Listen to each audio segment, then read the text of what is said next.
I only ran into the cafe to escape the storm, then wrapped myself in the coat of the man who owns my father's debt.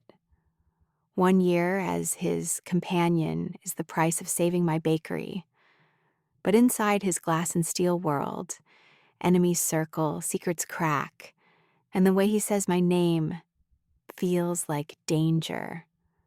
When the bullets stop and the choice is mine, do I walk away free or choose the storm and him? This is how my story begins. The rain is coming down like knives, slicing through the night as I stumble into the cafe, drenched and shaking. I'm not supposed to be here. I'm not supposed to cross paths with anyone. I just want warmth, a place to breathe, a moment to pretend my life is not falling apart. The scent of roasted coffee beans and damp wool hangs heavy in the air, a fleeting comfort in the chaos that has become my existence. Every drop of rain that clings to my eyelashes feels like a tiny weight, pulling me down, reminding me of the flood threatening to swallow everything my father built. The bell over the door chimes a tinny, cheerful sound that feels like a mockery. My bakery, the Daily Rise, is more than just a business. It is the last tangible piece of my father I have left. It is the smell of his hands dusted with flour. It is the sound of his laughter echoing off the tiled walls in the early morning hours. Now the foreclosure notice is a cold, hard knot in my stomach. The debt he left behind, a secret he carried to his grave, has become my monster in the dark. I have tried everything. Loans, second mortgages, selling off every piece of jewelry my mother owned. Nothing has been enough. The letters from Varelli's collectors have grown more threatening, their polite suggestions curdling into thinly veiled warnings. They know I am alone. They know I am desperate. This cafe, the Gilded Cup, sits on the edge of a part of town I have always been warned away from. It is all gleaming black marble and low amber lighting, a place that hums with a power I do not understand. I have no business being here. My worn coat is dripping onto their pristine floor, my presence a smudge on their perfect picture. But the lights were on, and the rain was relentless, and for a moment I just needed to not be in the dark, empty apartment above my failing shop. I needed to not be alone with the ghosts of my failures. I find a small table in the corner, trying to make myself invisible. My fingers are numb, fumbling with the sugar packets, my movements clumsy and loud in the hushed quiet of the room. People here do not speak in normal tones. They murmur their conversations, a low thrum beneath the hiss of the espresso machine. Their clothes are tailored, their watches glint under the track lighting. Their confidence and armor I can only dream of. I am a stray who wandered in from the storm, and I can feel their eyes, even if they pretend not to look. Then he stands. He is not sitting far from me, but I had not noticed him. It feels impossible now. How could anyone not notice him? He is a focal point, a center of gravity that pulls the entire room into his orbit. He moves with a liquid grace that belies his size, his shoulders broad enough to block out the world. The man is dressed in a suit so dark it seems to drink the light, tailored to perfection. His hair is the color of midnight, and his jaw is a sharp, uncompromising line. He turns, and his eyes find mine across the room. They are not just dark, they are a void, sharp as obsidian, intelligent and utterly unreadable. A chill, entirely separate from the cold of the rain, traces a path down my spine. The low hum of conversation in the cafe falters, then dies completely.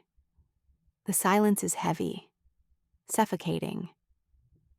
It is as if he commanded it with a single glance. He walks toward me. Each step is deliberate, silent on the polished floor. He does not hurry, but there is an nerving inevitability to his approach.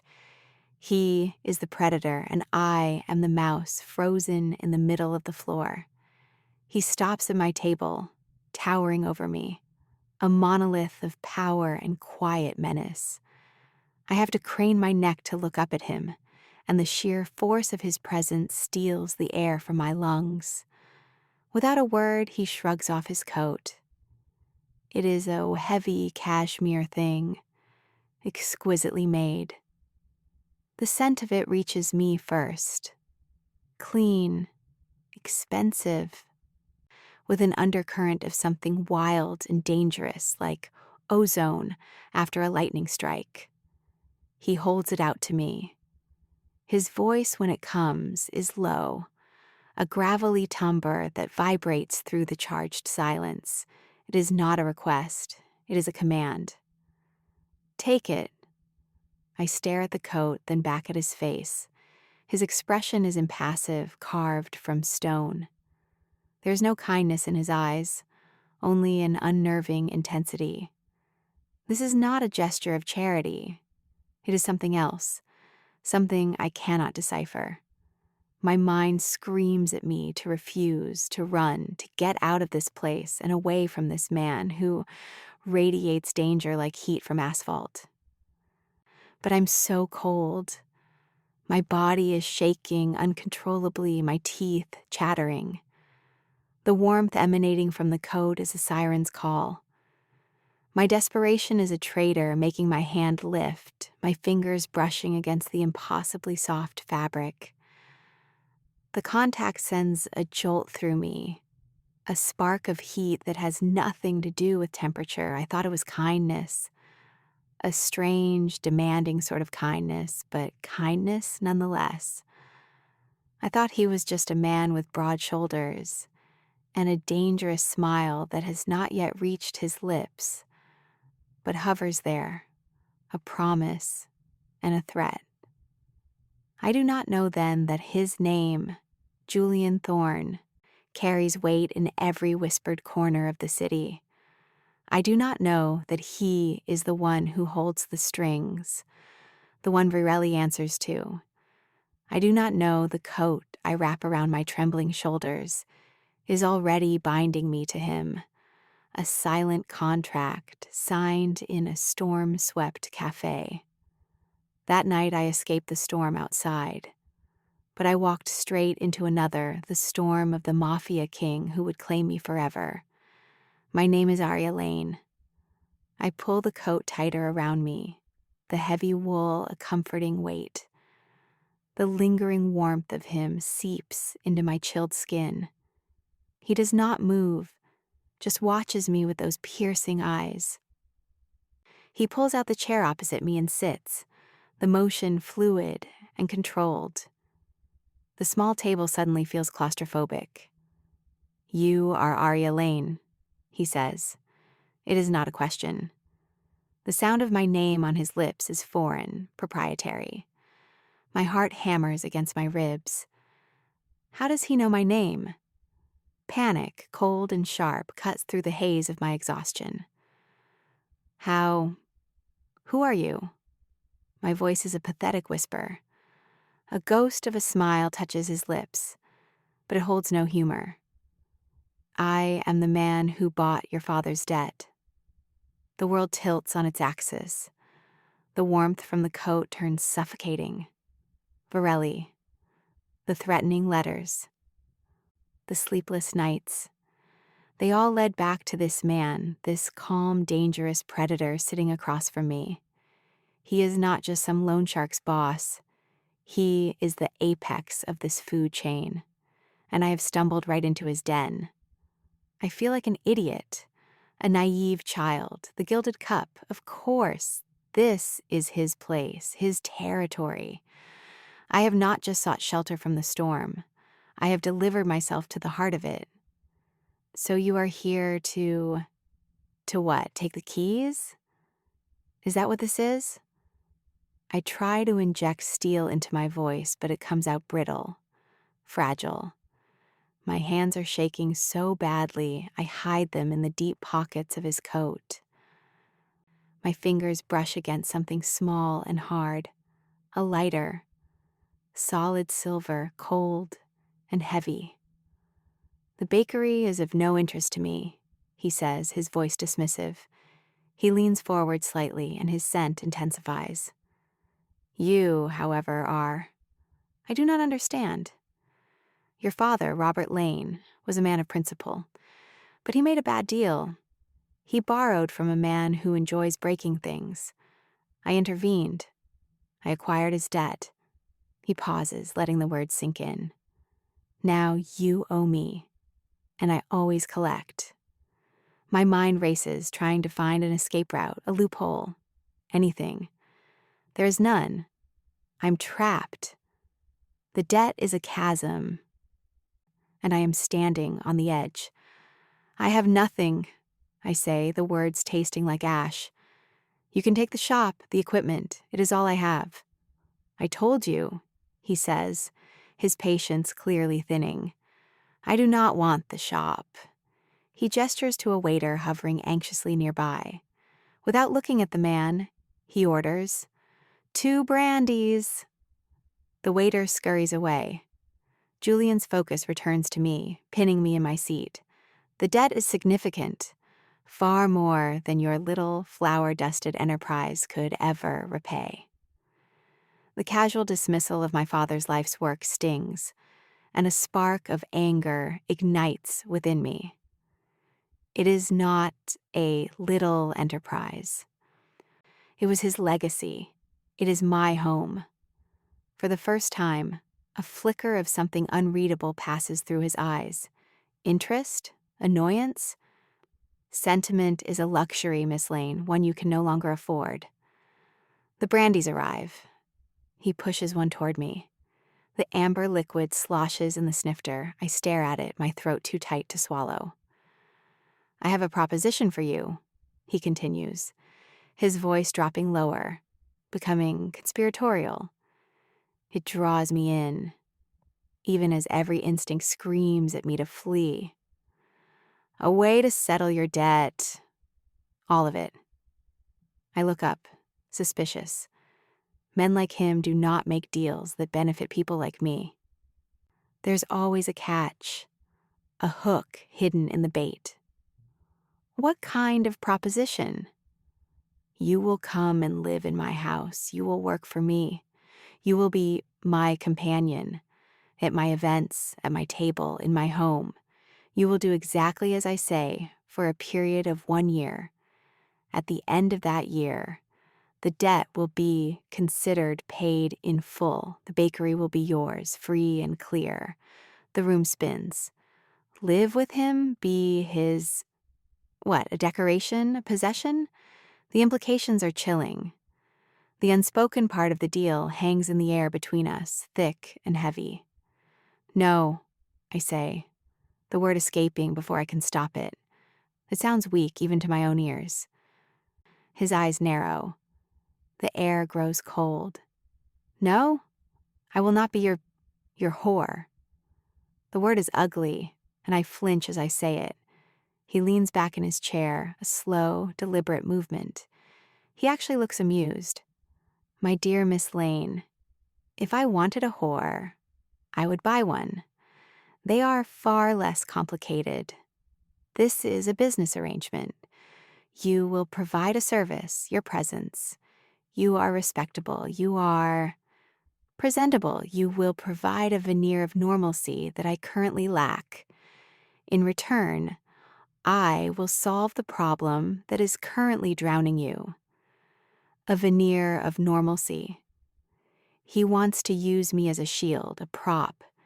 It is demeaning, objectifying, and utterly terrifying. But then I think of the alternative, Varelli's men, losing the bakery, losing the last connection to my father, being thrown out onto the street with nothing. He sees the conflict in my face. He knows he has me. "This is not a negotiation," he says softly, but his tone is like iron. "This is the only offer you will receive. You will come with me tonight. You will pack a bag with what you need. My man will handle the rest. Or you can walk out that door back into the rain. And tomorrow morning, Marco Varelli will come to collect on behalf of his new associate, me. And he will not be as civil. The threat is clear. He is offering me a gilded cage instead of a brutal end. It is a choice between two prisons. One is cold and unforgiving, the other is him. I look at his face, at the hard lines and the unyielding eyes, and I do not know which is worse. I think of my father, of his pride. He would hate this. He would hate that his mistake led me here to this moment, to this impossible choice. But he would also want me to survive. My hand trembles as I reach for the brandy. The glass is cool against my fingertips. I lift it and take a sip. The alcohol burns a fiery path down my throat, but it steadies my nerves just a little. 1 year, I say, my voice raspy. 1 year, he confirms, his expression unchanging. And the bakery is safe, untouched. It will be preserved, awaiting your return. I drain the rest of the brandy in one go, the fire in my throat, a welcome distraction from the ice in my veins. I set the glass down with a decisive click. Fine. He nods once, a small, sharp gesture of victory. He stands, and the room once again seems to shrink around him. He places a few bills on the table, more than enough to cover the drinks. He does not offer me his hand. He simply turns and walks toward the door, expecting me to follow. I am still wearing his coat. It feels impossibly heavy now, like a chain. I stand on shaky legs and follow him out of the cafe, away from the warmth and the light, and back into the storm. But this time I am not alone. I am with the storm itself. A sleek black car is waiting at the curb, its engine purring silently. A panther in the rain. A man in a dark suit holds an umbrella shielding the passenger door. Julian gets in without a word, and I slide in after him. The leather seats cold against my legs. The door closes with a solid, final thud, sealing me inside. The world outside, my world, blurs and streaks past the rain-slicked windows as the car pulls away from the curb. The silence in the car is more deafening than the rain drumming on the roof. I'm hyper-aware of him beside me, of the space he takes up, the energy he radiates. He does not look at me. He stares straight ahead, his profile etched against the passing city lights. I am a package he has just acquired, a transaction completed. We drive to my apartment first. He waits in the car while one of his men, a stoic giant named Leo, who looks like he was carved from a mountain, follows me upstairs. The presence of this silent guard in my small, familiar space is a violation. He stands by the door, arms crossed, while I hastily throw clothes into a duffel bag. Every item I touch feels like a relic from another life. A worn-out sweater, a book I was halfway through reading, a faded photograph of my parents on their wedding day. I slip the photo into the bag, a small act of defiance. I will not let him take everything. Back in the car, the journey continues.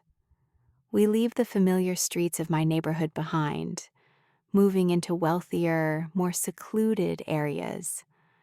The houses grow larger, set back from the road behind imposing gates and stone walls.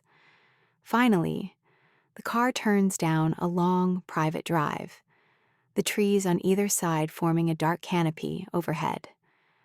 We stop before a set of massive iron gates. They swing open silently, and the car proceeds, revealing the house. It is not a house, it is a fortress. Modern, severe, all sharp angles of glass and black steel and gray stone.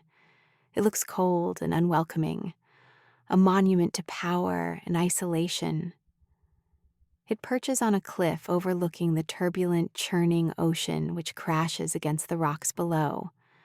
The storm feels at home here. Inside, the impression of coldness continues. The entryway is a cavernous space with a soaring ceiling and floors of polished concrete. The furniture is sparse, minimalist, and expensive. There are no photographs, no clutter, no signs of a life lived. It is a showpiece, not a home. It is his cage. A woman with silver hair pulled into a tight bun and a severe black dress is waiting for us. Her face is lined with a wisdom that seems at odds with the sterile environment. "Elena," Julian says, his voice echoing in the vast space. "This is Aria Lane. She will be staying with us. Show her to the guest suite in the East Wing. See that she has everything she needs." Elena's eyes, a surprisingly warm shade of brown, meet mine. There is a hint of sympathy there, or maybe it is just my desperate imagination. She gives a small, stiff nod. "Of course, Mr. Thorne. This way, Miss Lane." Julian turns to me. "We will discuss the details of our arrangement in the morning. Do not leave your suite." Another command. He does not say goodnight. He simply turns and disappears down a long hallway, his footsteps swallowed by the oppressive silence of the house. I am left alone with Elena. I follow her up a floating staircase, my cheap boots loud on the metal treads. The East Wing is as cold and impersonal as the rest of the house. The suite is enormous, larger than my entire apartment. It has a bedroom with a king-sized bed that looks too big and empty, a sitting area with a stark white sofa, and a bathroom that resembles a spa, all marble and chrome. A wall of floor-to-ceiling windows offers a terrifyingly beautiful view of the storm-tossed sea. I feel very, very small. "If you require anything, there's an intercom on the wall," Elena says, her voice softer now that Julian is gone. "The kitchen will prepare a meal for you if you're hungry." "No, thank you, I am fine." I lie. She hesitates at the door, her hand on the handle. "He is not what he seems." I look at her, confused. "What do you mean?" "Just be patient with him," she says, offering no further explanation. Then she is gone, the door closing with a soft click behind her. I am finally alone. I drop my bag on the floor and walk to the massive window. The sea and the sky are a maelstrom of violent gray and black. The wind howls, rattling the thick glass. I'm trapped here, a prisoner in a glass tower, owned by a man as stormy and dangerous as the ocean outside. I wrap his coat, which I am still wearing, tighter around myself. It still smells of him, control, power, and something else, something I cannot name. I press my forehead against the cold glass and watch the waves crash against the rocks, over and over again, an endless, violent rhythm. Each crash feels like a beat of my own terrified heart. The first few days are a lesson in invisibility. I exist within the walls of Julian Thorne's fortress, but I do not truly live here. I'm a ghost haunting a suite in the East Wing. I follow his one rule. I do not leave my rooms unless summoned. Elena brings my meals on a tray, her expression always carefully neutral, though her eyes sometimes hold a flicker of pity that I find more unnerving than Julian's cold indifference.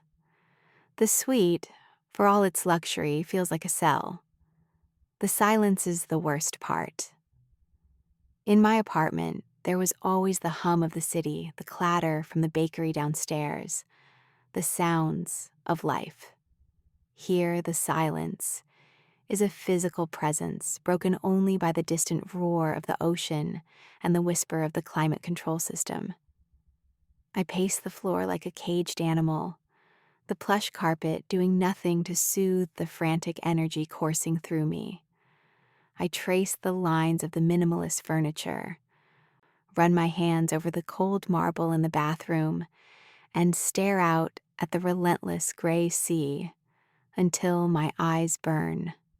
On the third morning, the intercom on the wall buzzes, its electronic chirp startling me out of a restless sleep. "Mr. Thorne will see you in his study in 30 minutes, Elena's disembodied voice announces. Panic coils in my stomach. The time for hiding is over. I dress quickly, choosing the most conservative outfit I packed: dark jeans and a simple gray sweater. I try to tame my hair, to put on a brave face in the mirror, but the girl staring back at me looks pale and haunted, her eyes too wide. Elena is waiting for me outside my door. She leads me through a labyrinth of hallways, all decorated in the same palette of gray, black, and white.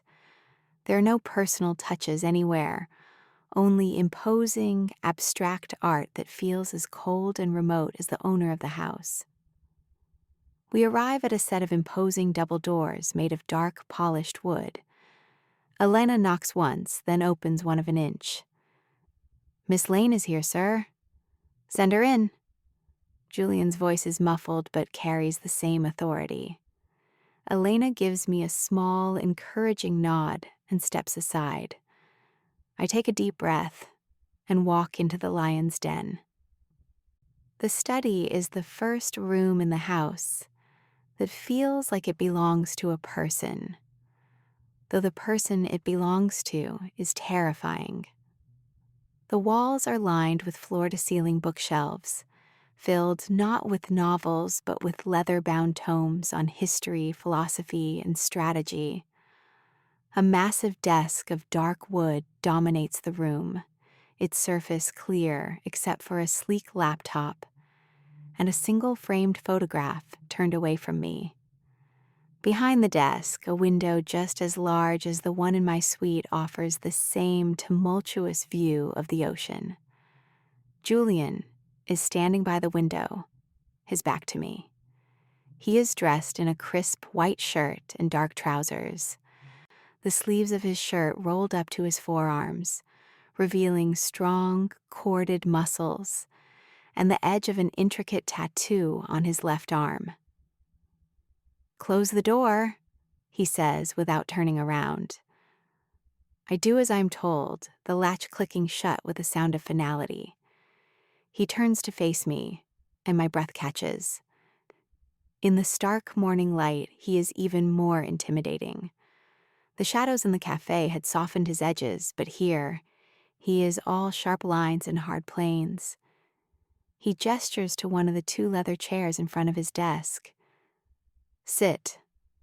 I sit on the edge of the chair, my back ramrod straight. He walks around the desk and takes his seat, the leather creaking under his weight. He leans back, steepling his fingers, and studies me for a long, uncomfortable moment. I feel like an insect under a microscope. "We need to establish the terms of our arrangement more clearly," he begins, his voice calm and measured. "You are here to serve a purpose, Miss Lane. You will act as my companion. This will require you to accompany me to various social and business functions. You will be expected to look the part. There is a credit card on your dresser. Use it.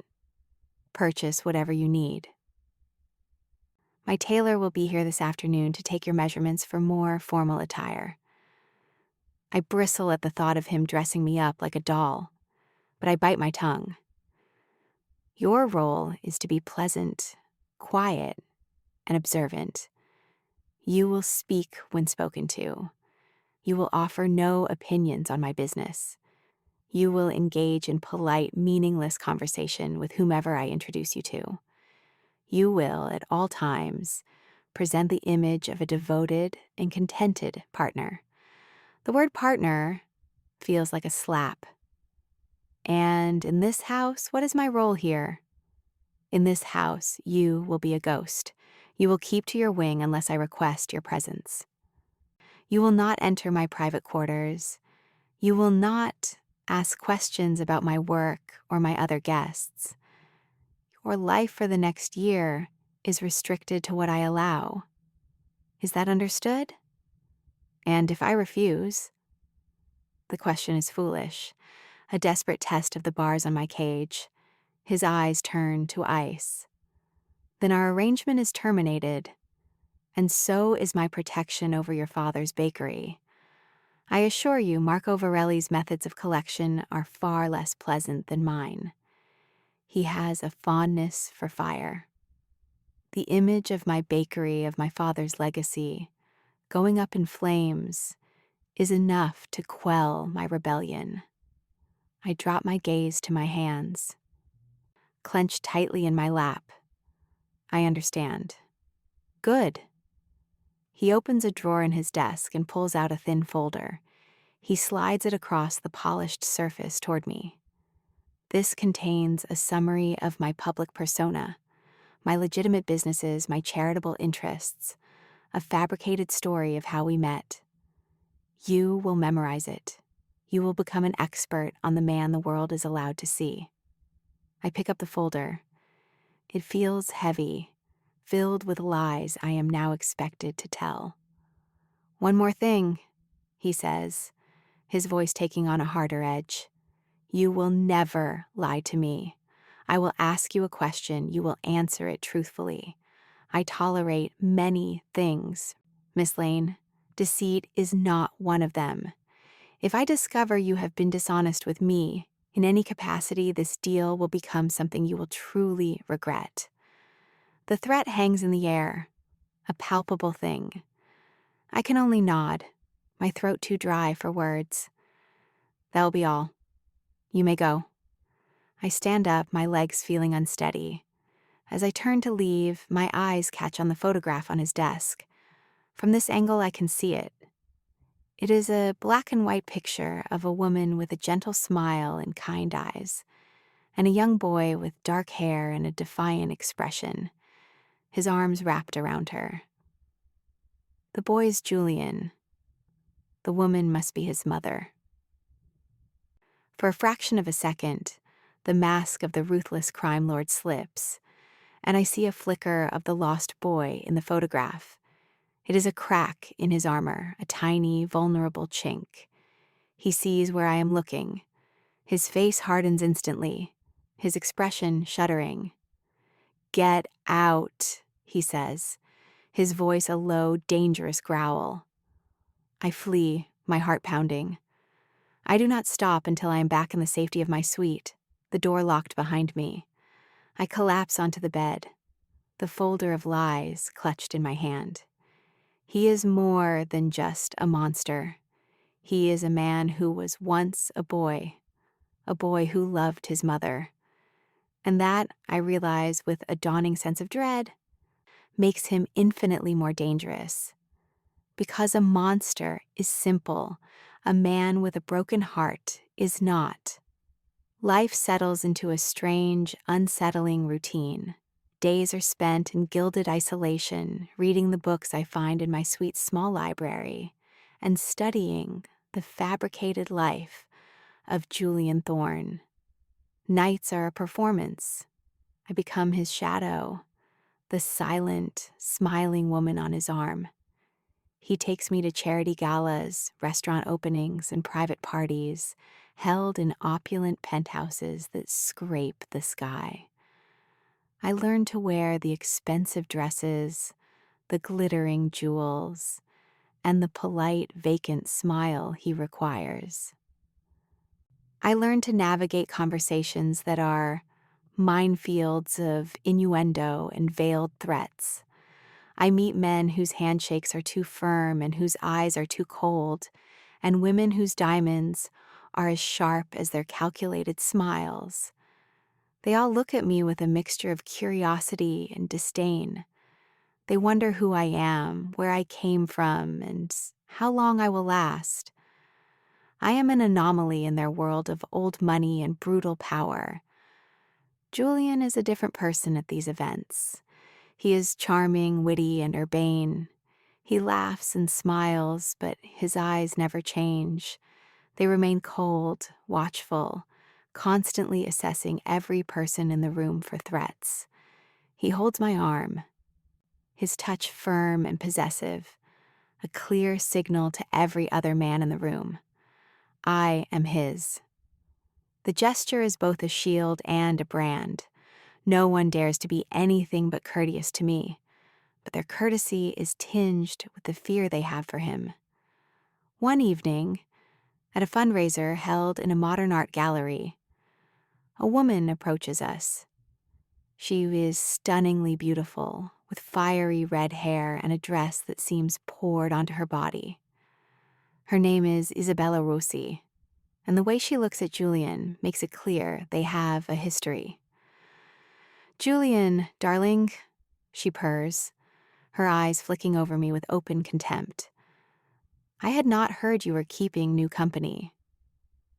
Where did you find this one?" I feel a hot flush of shame creep up my neck. I am this one. A stray he picked up. Before I can react, Julian's grip on my arm tightens almost imperceptibly. "Isabella," he says, his voice smooth as silk, but with an underlying edge of steel. "This is Aria. She is with me." The simple statement carries an unmistakable warning. Isabella's smile tightens. "Of course, how quaint."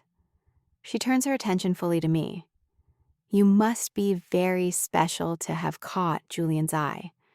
He does not typically go for the innocent type." Her words are a deliberate jab, meant to unnerve me, to remind me of my place. I lift my chin, my own anger surprising me. Perhaps he was tired of the alternative.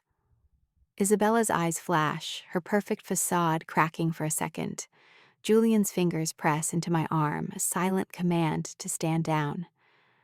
But a small, triumphant thrill runs through me. I'm not just a doll. I can bite back. Isabella recovers quickly, letting out a tinkling, artificial laugh. She has spirit.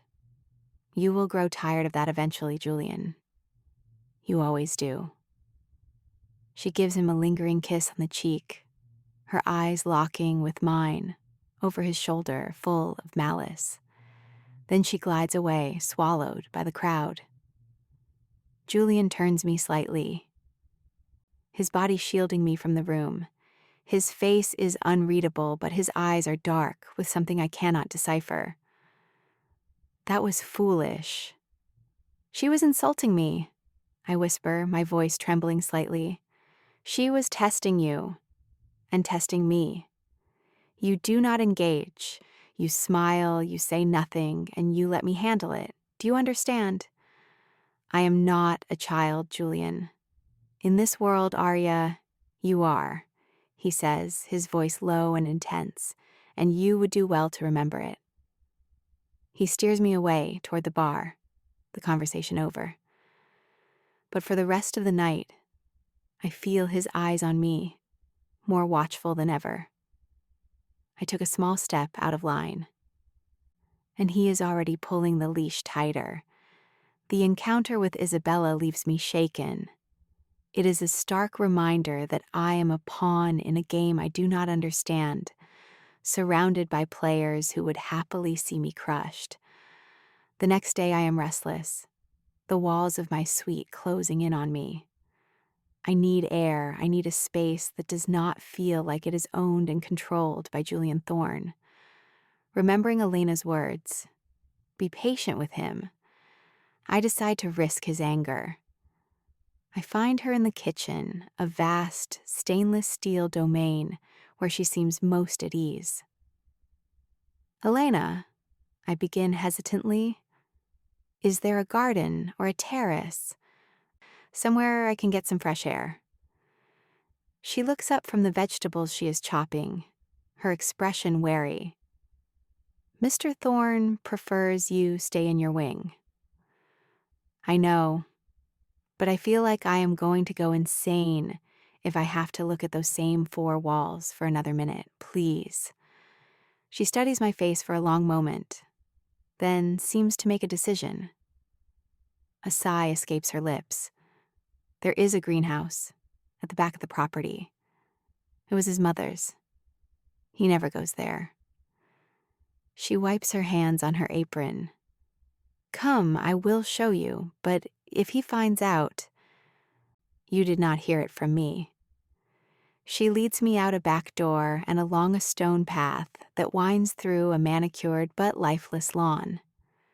The greenhouse is tucked away behind a stand of cypress trees, a beautiful structure of glass and wrought iron, slightly neglected but still lovely. The moment I step inside, I can breathe again. The air is warm and humid, thick with the scent of damp earth and blooming flowers. It is a riot of life and color, a stark contrast to the sterile gray of the house. Jasmine vines climb the walls, and orchids of every imaginable color hang from the ceiling. There are lemon trees, pots of herbs, and rose bushes that have been allowed to grow wild. It is a secret, forgotten world. It is beautiful, I whisper, running my hand over a soft, velvety rose petal. His mother, Alara, loved this place. Elena says softly, a sad smile on her face. She had a gift. She could make anything grow. After she died, he locked it up. I am the only one who comes in here to keep things from dying completely. We spend over an hour in the greenhouse. Elena shows me how to prune the roses and tells me the names of the different orchids. For the first time since I arrived, I feel a sense of peace. This place, this small pocket of life, feels like a sanctuary. It is the only part of this property that does not feel like it belongs to him. It belongs to her, to the woman in the photograph, with the kind eyes. As we are about to leave, I hear a voice from outside, a man's voice raised in anger. It is not Julian. It is someone else, someone I recognize from the parties. Marco Varelli. My blood runs cold. Elena grabs my arm, her face pale. We must go now. He should not be here. We hurry back toward the house, staying low behind the line of trees. I can hear them more clearly now. Julian and Varelli, their voices carrying on the wind from the front of the house. You were given an instruction. Julian's voice is dangerously calm. You were told to stay away from her. It is just business, Thorne. Varelli's voice is slick, placating. I was just checking on my investment. She is not your investment. She is mine. The debt is mine. Therefore, she is mine. If I hear that you have so much as looked in her direction again, I will dismantle your entire operation piece by piece, and then I will come for you. We are clear? There is a moment of silence. Then Varelli's nervous reply. Clear, Crystal. I hear the sound of a car starting, then driving away. Elena pulls me into the house, her hand tight on my arm, her face is grim. You see now, the kind of man you're dealing with. I nod, my throat tight. I see. He is not just protecting his property. There was something else in his voice, a cold, possessive fury that went beyond a simple business arrangement. He was defending me. He was shielding me from the very man he had used to threaten me into this deal. The contradiction is dizzying. Later that evening, he summons me to the main living area. It is a vast, impersonal space with a fireplace large enough to stand in. He is sitting in an armchair, a glass of whiskey in his hand, staring into the flames. He does not look at me as I enter. "Varelli was here today," he says, his voice flat. "I know," I say softly. "I heard." He turns his head then, his eyes locking onto mine. They are dark, turbulent, like the sea outside. "He will not bother you again." "Why?" I ask, the question slipping out before I can stop it. "Why protect me from him? He works for you." He stands and walks toward me, stopping just a few feet away.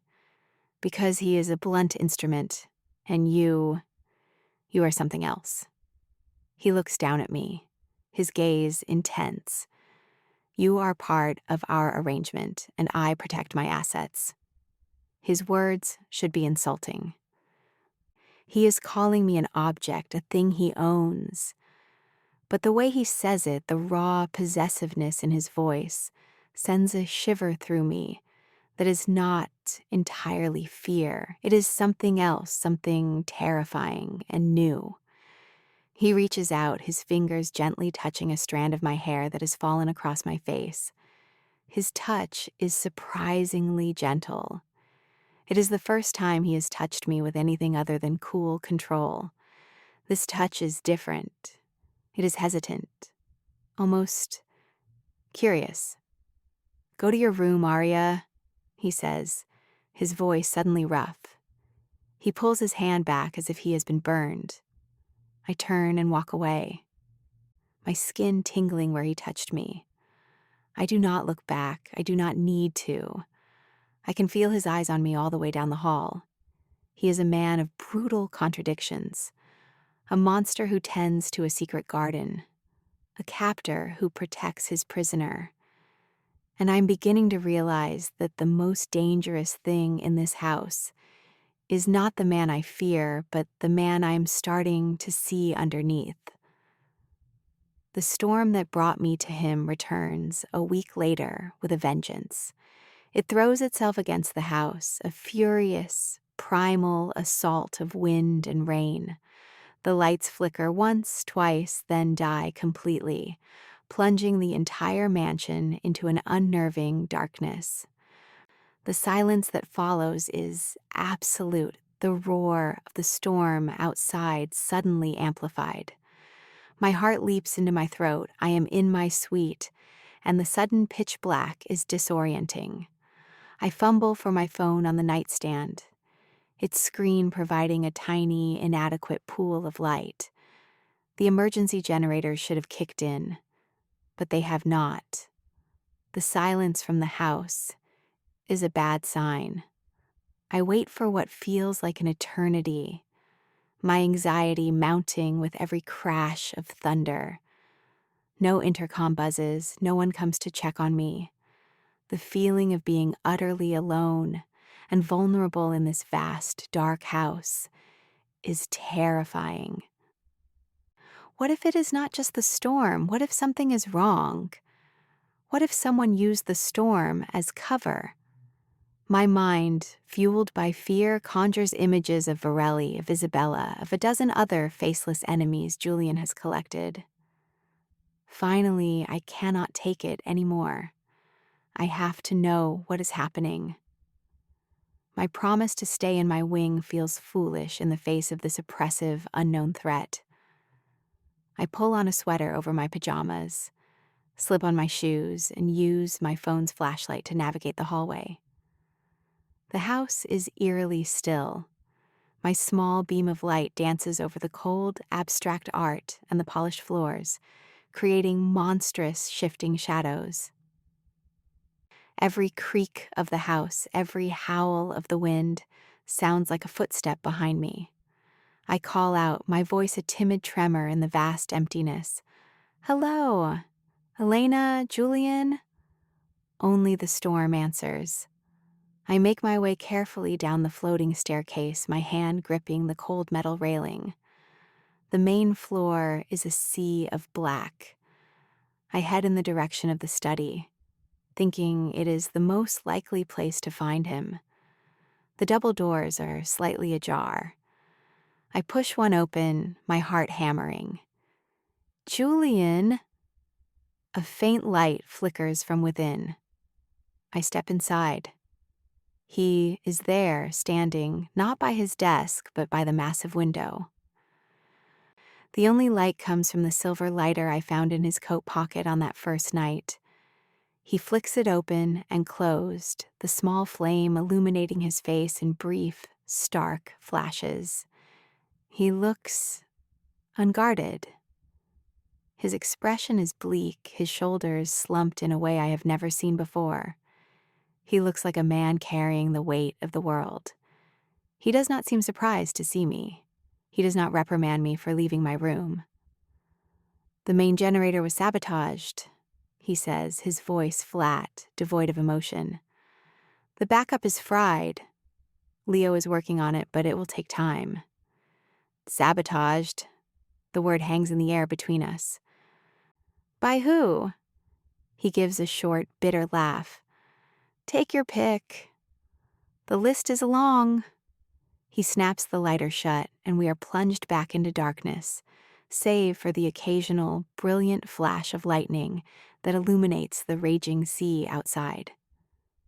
Are we in danger? I ask, my voice small. We are always in danger, he replies. Tonight is just louder. I move further into the room, drawn by some instinct I do not understand.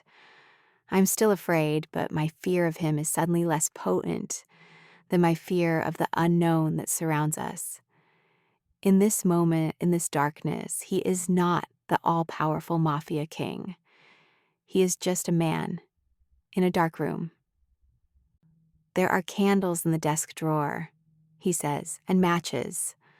I feel my way to the desk, my hands skimming over the cool wood until I find the drawer handle. I pull it open and find a box of thick white candles. My fingers are clumsy in the dark, but I manage to light one. The soft, flickering glow pushes back the shadows, creating an island of fragile warmth in the cold, cavernous room. I light a few more, placing them around the desk, the room slowly taking on the feel of a sanctuary. He has not moved from the window. He is watching the storm, his reflection a faint ghost on the glass. My father used to love storms, I say, the words coming out unbidden. The intimacy of the candlelight and the shared confinement seems to be dissolving my carefully constructed barriers. He said it was the world washing itself clean. Julian turns from the window, his face softened by the candlelight. The hard edges are blurred, the shadows in his eyes deeper. My mother was terrified of them, he says, his voice quiet, reflective. She would gather us in the cellar. She would light a candle and tell us stories until it passed. She said the stories were stronger than the thunder. It is the most personal thing he has ever said to me. It is another crack in the armor, wider this time, showing me the man beneath. I think of the photograph on his desk of the boy with the defiant eyes. The woman in the picture, I say softly. That was her. He nods, his gaze distant. Alara, she was everything this world is not. Kind, gentle. He walks over to the desk and picks up the framed photo, his thumb stroking the glass over her face. They killed her, a rival family. A car bomb meant for my father. She was in the wrong place, at the wrong time. The confession is stark, brutal. It hangs in the air, explaining everything about him. The coldness, the control, the fortress he has built around himself and his life. He is not just guarding against enemies. He is guarding against the chaos that stole his mother from him. I am so sorry, Julian, I whisper. The words feel inadequate, pathetic. He looks at me, and for the first time, I see not a captor, but a man drowning in a pain so old and deep it has become a part of him. The vulnerability in his eyes is a raw, open wound. In that moment, the power dynamic between us shifts, crumbles into dust. I am not his prisoner, and he is not my keeper. We are just two people in a dark room surrounded by a storm. An instinct for comfort, the same one that made me knead dough and bake bread to soothe my own grief, takes over. I take a step toward him. He watches my approach, his expression wary like a wolf that does not know whether to attack or retreat. I reach out and gently take the photograph from his hand, placing it carefully back on the desk. Then, I do something impossibly bold. I take his hand. His skin is calloused, his fingers long and strong. He stiffens at my touch, a tremor running through his arm. But he does not pull away. His fingers tentatively curl around mine, his grip surprisingly gentle. We stand there for a long time, in silence. The only sounds, the storm outside and the frantic beating of my own heart. The candlelight dances on his face, and I see the conflict there. The desire to pull away, to rebuild his walls, warring with a deeper, more profound need for connection. A need to not be alone in the dark. The power comes back on with a sudden jarring hum. The main lights in the study flash on, blindingly bright after the soft candlelight. The spell is broken. We both flinch, dropping our hands as if burned. The distance rushes back in between us, the roles of captor and captive slamming back into place. He clears his throat, turning away from me. His back once again a rigid wall of defense. Leo has fixed the generator. You should go back to your room. His voice is gruff, dismissive. He is pushing me away, trying to erase the moment of intimacy that just passed between us. But it is too late. Something has irrevocably changed. I have seen the man behind the monster, and I cannot unsee him. He has seen that I am not afraid of his darkness. Good night, Julian, I say softly. He does not answer. I walk out of the study, leaving him alone with his ghosts in the harsh electric light. Back in my suite, the storm outside seems to have lessened its fury. Or perhaps it is just that the storm inside me has finally begun to calm. For the first time, I do not feel like a prisoner in this house. I feel like the only person who has ever been allowed to see the real Julian Thorne, and that knowledge is a dangerous, fragile, and hopeful thing. The aftermath of the storm leaves a strange calm in the house. Julian retreats back behind his walls, becoming even more remote and unreadable than before. Our brief moment of connection in the study is an unspoken secret between us. He avoids me, sending instructions through Elena, canceling the social engagements that would require my presence. He is trying to put the pieces of his armor back together, but I know now where the cracks are. My own perspective has shifted. The fear that once dominated my every interaction with him has been tempered by a fragile empathy. I find myself watching him from a distance when I catch a glimpse of him crossing a hallway or standing on his balcony. I see the tension in his shoulders, the profound loneliness in his posture. My captor is also a prisoner, trapped in a life he built to protect himself from a pain that will never leave him. My sanctuary becomes the greenhouse. I spend hours there every day, with Elena's tacit approval. I learn the names of the plants, I pull weeds, I water the thirsty roots. My hands, once perpetually coated in flour, are now smudged with dirt. The work is grounding. Tending to his mother's garden feels like a way of tending to that broken part of him, a silent message that life can still grow in the ruins. One afternoon, I am pruning the wild roses when he appears at the glass door of the greenhouse. He just stands there, watching me. He is dressed down in a simple black t-shirt and jeans, and for a moment he looks younger, less like a crime lord and more like a man burdened by his own legacy. I straighten up, my heart starting to beat a little faster. I expect him to be angry, to reprimand me for being here in this sacred, forbidden space. He opens the door and steps inside, the humid, floral air enveloping him. He looks around, his eyes taking in the vibrant life, the order I have started to bring to the beautiful chaos. His gaze lingers on a pot of white orchids, Ilara's favorite, according to Elena. It looks, he starts, then pauses, searching for the word. It looks like it used to. Elena showed me the way, I confess, not wanting to get her in trouble. I needed a place to breathe. He walks further into the greenhouse, his large frame seeming out of place amongst the delicate blossoms. He stops in front of the rose bushes I have been working on. He gently touches a deep red bloom, his calloused fingers surprisingly careful. She would spend hours out here, he says, his voice low and nostalgic. She used to say that if you listened closely enough, you could hear the flowers growing. I find myself smiling.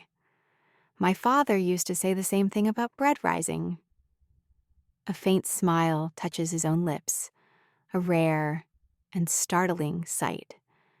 It transforms his face, softening the harsh lines, giving me a glimpse of the boy in the photograph.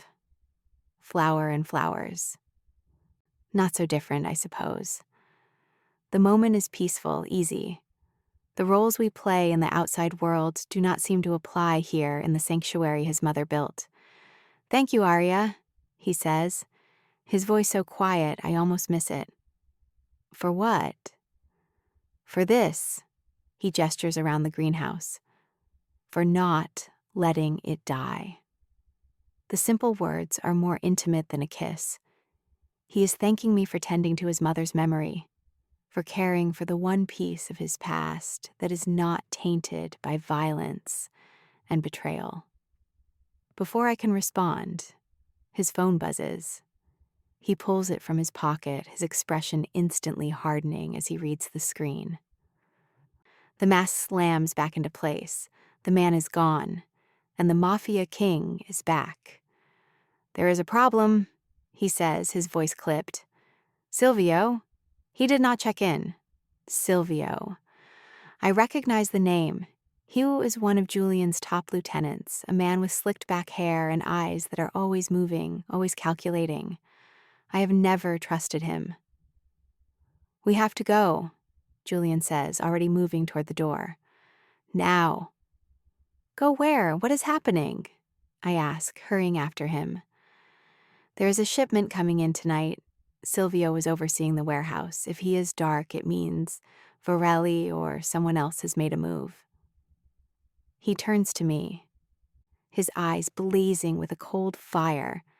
"And you are coming with me." "Me? Why? I will just be in the way. Because the last time I left you here alone, the power was sabotaged. I do not know who I can trust inside this house anymore. I trust you even less on your own. You stay where I can see you." His logic is brutal and inescapable. I'm not a partner. I'm a liability he has to keep in his line of sight. 20 minutes later, I'm in the passenger seat of one of his armored cars, racing through the city's industrial district. Julian drives with a focused, controlled fury, his knuckles white on the steering wheel. Leo and another guard follow in a separate car behind us. The warehouse is in a desolate area by the docks, surrounded by abandoned buildings and shipping containers. It is unnervingly quiet. Julian pulls the car into the shadows a block away and kills the engine. Stay here, lock the doors. Do not get out for any reason. If I am not back in 20 minutes, Leo will take you back to the house, he commands. He reaches into the glove compartment and pulls out a sleek black handgun, checking the clip with practiced efficiency. The sight of it makes my stomach clench. Julian, do not do this, I plead. Call the police. He looks at me as if I have just suggested he sprout wings and fly. I'm the police in this part of the city, Aria. He tucks the gun into the back of his jeans. Lock the doors. He gets out of the car and melts into the darkness.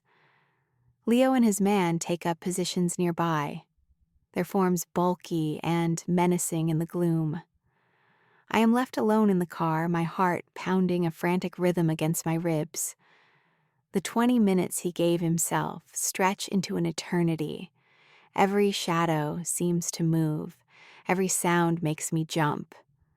Then, a flash of movement near the warehouse entrance. A side door opens. Silvio emerges, looking over his shoulder. He is not alone. Marco Varelli is with him, and they are shaking hands. A bag is exchanged. The betrayal is a cold, sharp shock. Silvio, the trusted lieutenant, he is the traitor. He sold Julian out to Varelli. My blood runs cold. Julian is walking into a trap. I have to warn him. I cannot just sit here and let him die. His order to stay in the car, his rules, his entire world, none of it matters in the face of this. I look at Leo, but he is focused on the warehouse, too far away for me to shout a warning without Varelli and Silvio hearing me. There's no time. My hand goes to the door handle. I ignore the voice in my head screaming at me to obey, to stay safe.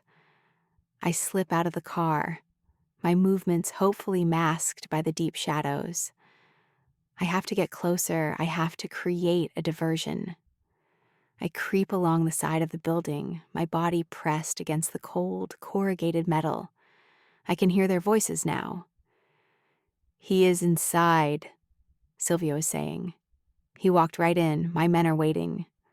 Excellent, Varelli sneers. After tonight, Thorne's entire operation will be mine, and so will his pretty little pet. A wave of nausea and rage washes over me. I see a stack of empty oil drums nearby. It is a stupid plan, a reckless, suicidal plan. But it is the only one I have. I take a deep breath and run, putting all my strength into shoving the top drum. It topples with a deafening crash, which sends the rest of them clattering and banging onto the concrete. The sound is explosive in the night's quiet. What the hell was that? Varelli yells. Both he and Silvio spin around, their guns drawn, peering into the darkness where I am hiding. It is the distraction Julian needs. Gunshots erupt from inside the warehouse. The element of surprise is gone. Varelli and Silvio curse, turning their attention back to the building. Just then, Julian appears in the main warehouse doorway, not as a victim, but as an avenging angel. He moves with deadly speed and precision. He fires twice. One of Silvio's men, who was coming up behind him, crumples to the ground. Varelli shoves Silvio toward the warehouse. Deal with him! I will handle the noise! He starts running toward my hiding spot, his gun raised. I'm frozen. My stupid, heroic plan has just painted a target on my back. I am going to die. But then another shape emerges from the shadows. Leo. He moves like a freight train, tackling Varelli and sending them both crashing to the ground. I do not wait to see the outcome. I turn and run back toward the car, my lungs burning. Gunshots echo behind me. I scramble into the driver's seat, my hands shaking so badly I can barely fit the key into the ignition. He had left it in. I start the engine and flick on the high beams, pointing them directly at the warehouse entrance, hoping to blind anyone still inside. The fighting seems to be over in seconds. Julian emerges from the warehouse, dragging a wounded but alive Silvio with him. He shoves the traitor toward his remaining guard.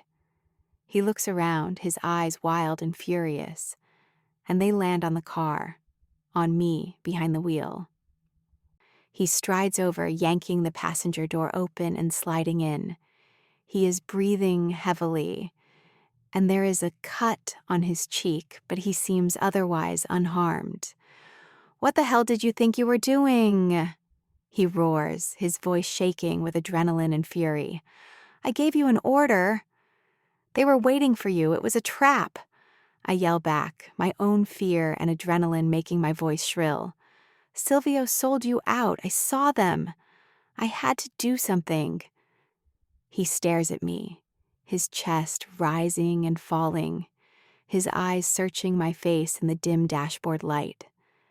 The anger in his expression slowly morphs into something else. Something complex and unreadable, disbelief, awe, and something that looks terrifyingly like fear, not for himself, but for me. "You could have been killed," he says, his voice dropping to a raw, ragged whisper. "So could you," I shoot back. Leo appears at his window, Varelli's gun in his hand. "Varelli is neutralized, boss. The shipment is secure." Julian nods, never taking his eyes off me. "Clean it up, take Silvio. I want to talk to him." He puts the car in gear. We are leaving. He drives us away from the docks, away from the violence and betrayal. His silence, a heavy blanket in the car. He does not yell at me again. He just drives, one hand on the wheel, the other clenched into a fist on his thigh. We do not go back to the house. Instead, he drives up the coast to a small, secluded cove. He parks the car overlooking the water, the moon laying a silver path across the waves. The storm has passed, and the night is calm and clear. He turns off the engine, and we sit in silence for a long time. Finally, he turns to me. The fury is gone, replaced by an exhaustion that seems to go bone deep. "You should have stayed in the car, Aria. You would be dead if I had," I say quietly. "That is a risk I take every day." "It is not a risk you are supposed to take, ever." He reaches out and touches the side of my face, his thumb gently brushing over my cheekbone. His touch is shaking slightly. "When I heard that crash, when I realized it was you, I thought," he does not finish the sentence, he does not have to. "In that moment, everything falls away. The contract, the debt, the roles we were forced to play. All that is left is the terrifying, undeniable truth. He cares about what happens to me. And worse, so much worse, I care about what happens to him." "Why did you do it?" he asks, his voice thick with an emotion I cannot name. I look at him, at the man who has held my life in his hands, who has been my captor, my protector, my tormentor, and my confidant. The answer is simple and impossibly complicated. Because I could not stand the thought of a world without you in it, I confess the words, a quiet surrender. He closes his eyes for a moment, as if my words are a physical blow. When he opens them again, they are full of a raw, aching vulnerability that mirrors my own. He leans in, closing the small space between us. His lips meet mine, and it is not a kiss of passion or possession. It is a kiss of desperate relief. It is the kiss of two survivors who have found an anchor in the storm. It is the breaking of one contract and the silent sealing of another, one not written in ink, but in shared danger and undeniable truth. The threat has been neutralized, but in its place, something far more dangerous has been born. The drive back to the house is a blur of unspoken emotions. The kiss has changed the landscape between us, redrawing all the maps I thought I understood. We are no longer captor and captive. The lines have been erased, and I do not know what we are now. When we arrive, the house is quiet, but it is a watchful quiet. Leo and his men have already returned. The traitor, Silvio, is gone, presumably to a fate I do not want to imagine.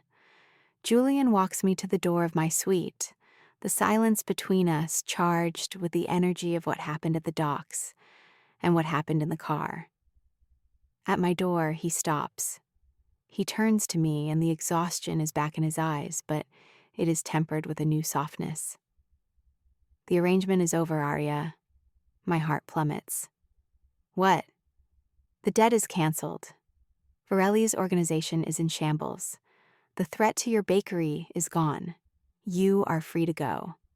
You upheld your end of the bargain far more than I ever expected.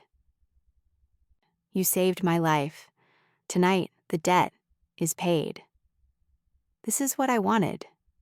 This is the goal I have been clinging to for months. Freedom, the bakery, my old life back. So why does the thought of leaving feel like I am being torn in two? I see. I stammer, my mind reeling. So I can just leave? In the morning? Whenever you wish, he says, his voice carefully neutral. He is giving me a choice, the one thing he has denied me from the very beginning. And it is the cruelest thing he has ever done. He has opened the cage door, but he has made me fall in love with the storm inside it. He looks as if he wants to say more, but he holds back. He gives me a single sharp nod, then turns and walks down the hall to his own wing, leaving me standing alone with my newfound and entirely unwanted freedom. I do not sleep that night.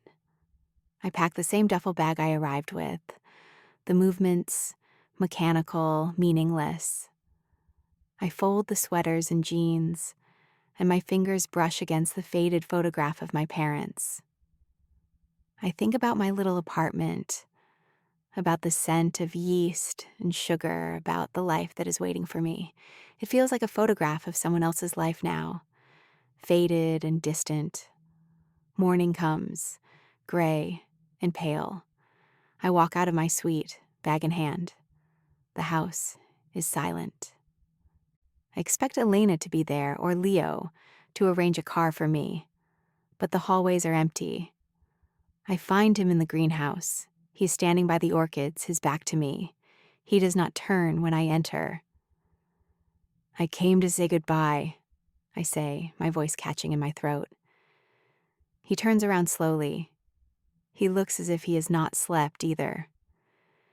Leo is waiting out front. He will take you wherever you need to go. Thank you, I say, the words feeling hollow.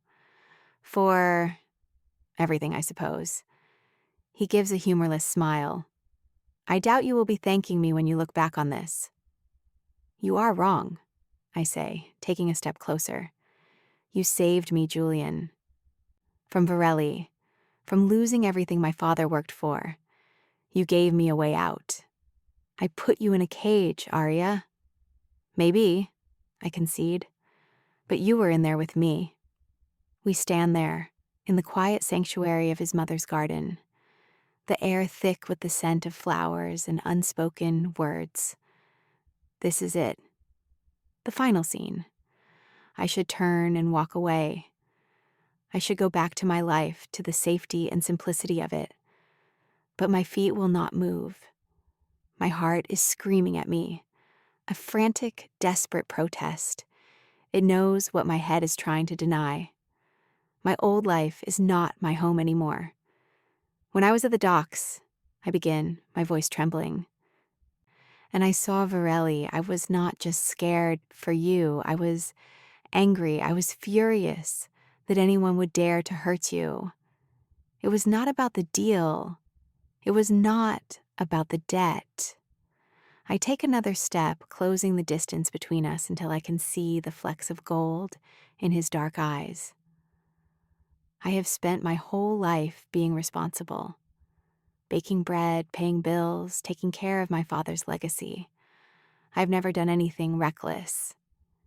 And then I met you, and I pushed over those barrels. I ran into danger, because the thought of you being hurt was worse than any danger I could imagine for myself. He watches me, his face a mask of stone. But his eyes are turbulent, a storm of emotion he is trying desperately to control. You told me I was free, I say, my voice dropping to a whisper. But you were wrong. I have not been free since the moment I walked into that cafe. I am bound to you, Julian, not by debt, not by a contract. I reach out and place my hand on his chest, over his heart. I can feel its steady, strong beat beneath my palm.